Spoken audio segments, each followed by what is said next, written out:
शेतकरी बंधूंनो, सध्याच्या परिस्थितीत शेतकऱ्याचे जे मोठे दोन प्रश्न आहेत ते म्हणजे एक हुमणी नियंत्रण आणि दुसरी गोष्ट म्हणजे तण नियंत्रण।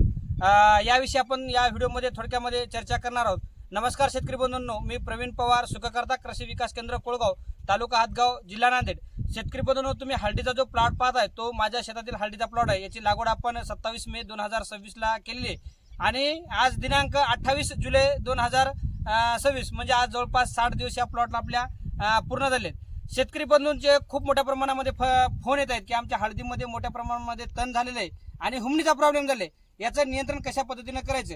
शेतकरी बंधूंनो, एक लक्षात घ्या, हळदीचं जेव्हा तुम्ही तणाचं नियंत्रण करताना याच्यामध्ये हळदीमध्ये विशेष असं कुठल्याही प्रकारचं तणनाशक नसल्यामुळे शेतकरी मोठ्या प्रमाणामध्ये चुकीचे असे तणनाशक वापरत आहेत।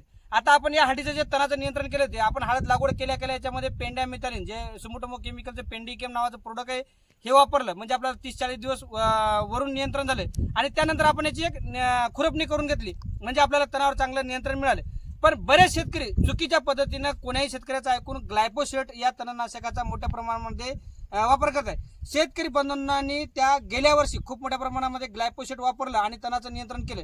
पण शेतकरी बंधूंनो, या वर्षी गेल्या वर्षीसारखी परिस्थिती नाही। गेल्या वर्षी खूप मोठ्या प्रमाणामध्ये पाऊस होता, म्हणजे तुम्ही ग्लायफोसेटचा वापर जरी केला तर ग्लायफोसेटचे जे विषारी धातू आहेत ते मोठ्या प्रमाणात वाहून गेले आणि आपल्या हळदीवर तेवढा मोठा इफेक्ट झाला नाही। पण या वर्षी पावसाचे मोठे मोठे खंड असल्यामुळे हळद आपली खूप मोठ्या प्रमाणामध्ये पहिली स्ट्रेसमध्ये आहे आणि तुम्ही वरून ग्लायफोसेट दिल्यामुळे जमिनीमध्ये ओलावा कमी असल्यामुळे आपल्या हळदीचं खूप मोठ्या प्रमाणामध्ये नुकसान होत आहे।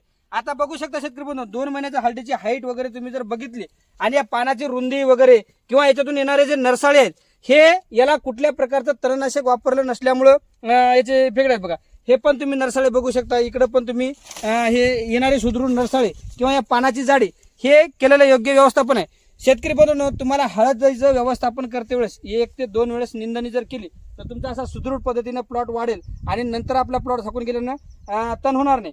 दुसरी गोष्ट शेतकरी बंधूंनो, तुम्ही ग्लायफोसेट वापरल्यानंतर तुम्हाला दाखवतो हे जे व्हाईट रूट आहे हे तुम्ही जमिनीवर जरी हे पडलं, जरी हळदीवर तुम्ही नाही टाकलं, ग्लायफोसेट याच्या मातीतून लिच आउट होऊन या मुळ्याद्वारे पुन्हा या झाडामध्ये येते आणि हे नवीन येणारे पुंगळे जे आहेत आपले जे नरसाळे आहेत याच्यावर मोठा परिणाम होतो आणि आपल्या हळदीची वाढ थांबते। दुसरी गोष्ट अशी पानाला रुंदी किंवा जाडी ग्रेनरी आपल्याला येत नाही आणि मग शेतकरी खूप मोठ्या प्रमाणामध्ये खर्च करतात। आता हे बघू शकता तुम्ही, सुदृढ अशा दर्जेदार लांब लांब मुळे आपल्याला हळदीला हे आलेले आहेत। आता जवळपास मुळ्याची लांबी जवळपास 1.5 फूट झाले।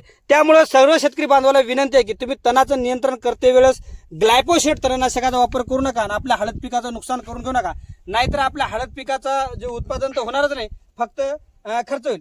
दुसरी गोष्ट, आता हुमणीचा एक मोठ्या प्रमाणामध्ये शेतकरी बांधवाला प्रॉब्लेम आलेला आहे, तर हुमणीचं नियंत्रण करताना बरेच शेतकरी लांबडा आणि थायमोथोक्झाम जे झडशी फॉर्म्युलेशन मध्ये येते, खूप कंपन्याचे नामांकित ब्रँडचे लोक शेतकरी जमिनीतून हुमणीसाठी ड्रिपला वापरत आहेत। शेतकरी बंधूंनो, गेल्या वर्षी जमिनीत खूप मोठ्या प्रमाणात ओलावा असल्यामुळे अति उष्ण औषधं सुद्धा हळदीला सहन झाले, पण यावर्षी जमिनीमध्ये अति ओलावा नाही, म्हणजे ओलावा कमी आहे, पावसाचे मोठे मोठे खंड आहेत। दुसरी गोष्ट, अति उष्ण औषधामुळे हळदीच्या मुळ्या खूप लवकर खराब होतील। हे जे आपण जे मुळा दाखवतो शेतकरी बंधूंनो, हे मुळा अतिशय सेन्सिटिव्ह म्हणजे अतिशय नाजूक मुळा असतात। एकदा हळदीची मुळी खराब झाली की पुन्हा हळदीला चांगल्या व्यवस्थित मुळ्या येत नाहीत आणि आपल्या हळदीची ग्रोथ होत नाही। आपल्या बऱ्याच शेतकऱ्याला काय वाटते, आम्ही लॅम्बडा आणि थायमोथोक्झाम जे झडशी फॉर्म मध्ये दिले की हुमण्या त्याच्या बाहेर निघून मेलेल्या दिसतात। याचं कारण म्हणजे लॅम्बडामुळं कोणी जैविक कीटकाच्या अंगाची खूप मोठ्या प्रमाणात आग होते आणि ते हुमण्या बाहेर येऊन मरतात, पण त्याचे साईड इफेक्ट हळदीवर खूप मोठ्या प्रमाणात होतात। आपले हे सर्व पांढऱ्या मुळ्या सगळ्या डॅमेज होऊन जातात आणि याला पुन्हा लवकर मुळ्या येत नाहीत आणि आपल्या हळदीची वाढ आणि जे ग्रेनरी आहे किंवा आपलं पोषक तत्व घेण्याची प्रक्रिया बंद पडते आणि आपली हळद खराब होऊन जाते। शेतकरी बंधूंनो, तुम्ही गेल्या वर्षी काय नियोजन केलं? बरेच शेतकरी आमचे गेल्या वर्षीचे व्हिडिओ पाहून यावर्षी नियोजन करतात। गेल्या वर्षीचं वातावरण अलग होतं, गेल्या वर्षीचं नियोजन अलग होतं, या वर्षीची परिस्थिती आली काय, पावसाचे मोठे खंड आहेत। त्यामुळं तुम्ही जशी आपण परिस्थिती असेल त्या पद्धतीने नियोजन करून करा।